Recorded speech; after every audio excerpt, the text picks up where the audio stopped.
Assalamualaikum warahmatullahi wabarakatuh. Perkenalkan, nama saya Nurul Mayangsari dengan NIM A1A1240016. Kali ini saya akan mempresentasikan secara individu laporan akhir mata kuliah Perekonomian Indonesia yang berjudul Evaluasi Implementasi Kebijakan Ekonomi Berbasis Sumber Daya Alam terhadap diversifikasi ekonomi dan ketahanan fiskal daerah di Provinsi Sulawesi Tenggara. Kita masuk pada bagian kondisi empiris Sulawesi Tenggara. Yang pertama, akselerasi ekonomi ekstraktif. Perekonomian Sulawesi Tenggara pada tahun 2024 tumbuh luar biasa sebesar 5,40%, melampaui rata-rata nasional. Sektor pertambangan dan industri pengolahan nikel merupakan motor pendorongan utama pembentuk nilai tambah bruto daerah. Yang kedua, instrumen transfer fiskal. Arus modal ditapung oleh skema dana bagi hasil, DBH, non pajak dan royalita tambang dari pusat ke daerah penghasil oleh azas by origin yang secara teori memperluas ruang fiskal daerah demi pembangunan merata. Pada bagian kontribusi sektoral signifikan, konsentrasi modal sektor nikel, sektor pertambangan dan penggalian berkontribusi masif sebesar 20,6% terhadap total PDRB provinsi pada akhir 2024. Sektor ini mendominasi posisi kedua setelah sektor pertanian global.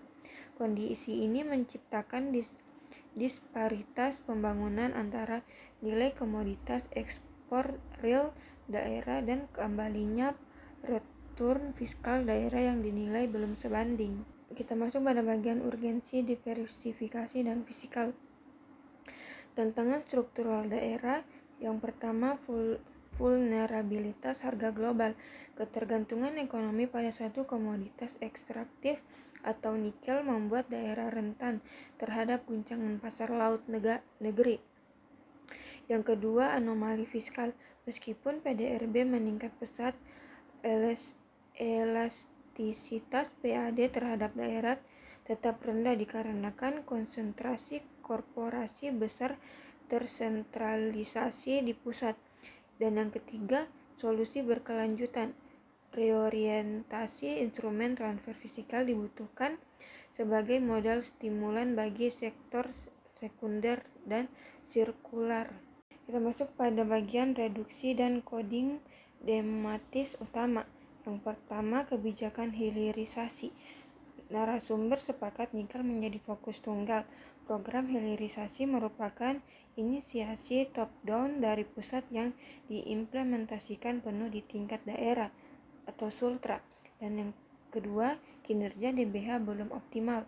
Penerimaan royalita dan DBH belum optimal menstimulasi struktur penunjang berkelanjutan tercermin dari kontrasnya kondisi kerusakan jalan daerah dan diversifikasi masih sekunder. Sektor pertanian, perikanan, dan pariwisata telah didorong secara narasi politik, namun alokasi investasi dan kebijakan real masih didominasi nikel. Dampak ganda eksploitasi SDA Sultra. Yang pertama, dampak positif ekonomi. Terbukanya lapangan pekerjaan masif secara lokal. Yang kedua, menghidupkan perekonomian mikro lingkar tambang atau seperti usaha kos-kosan, warung makan, dan logistik. Dan yang ketiga, terjadinya akselerasi perputaran uang di tingkat tapak. Yang kedua, dampak negatif atau sosial ekologis. Pertama, kerusakan ekologis, deforestasi, dan polusi air tanah. Yang kedua, alih fungsi lahan subur pertanian menjadi konsesi nikel. Yang ketiga, peran SDM lokal yang marginal. Warga lokal didominasi menepati posisi pekerja kasar non-strategis. Visualisasi struktur ekonomi Sultra. Berdasarkan visualisasi struktur ekonomi PDRB Sulawesi Tenggara, sektor pertanian dan kehutanan sebenarnya masih memimpin tipis di angka 25%. disusul ketat oleh pertambangan nikel di angka 20,6%. Hal ini membuktikan bahwa potensi sektor pertanian, kehutanan, dan kelautan Sultra sangat besar dan layak didorong agar tidak kalah oleh eksploitasi mineral tambang. Rekomendasi strategi kebijakan. Berdasarkan analisis, saya merumuskan 3 rekomendasi strategis. Pertama, perlunya reorientasi fiskal di mana sebagian DBH dialokasikan khusus sebagai stimulan sektor non-tambang. Yang kedua, pengawasan ketat terhadap dana jaminan reklamasi pasca tambang. Dan ketiga, upgrading kompetensi SDM lokal melalui sertifikasi keahlian agar masyarakat lokal Sultra mampu menempati posisi strategis di sektor industri hilirisasi. Sekian dari saya, wabillahi taufiq wal hidayah. Wassalamualaikum warahmatullahi wabarakatuh.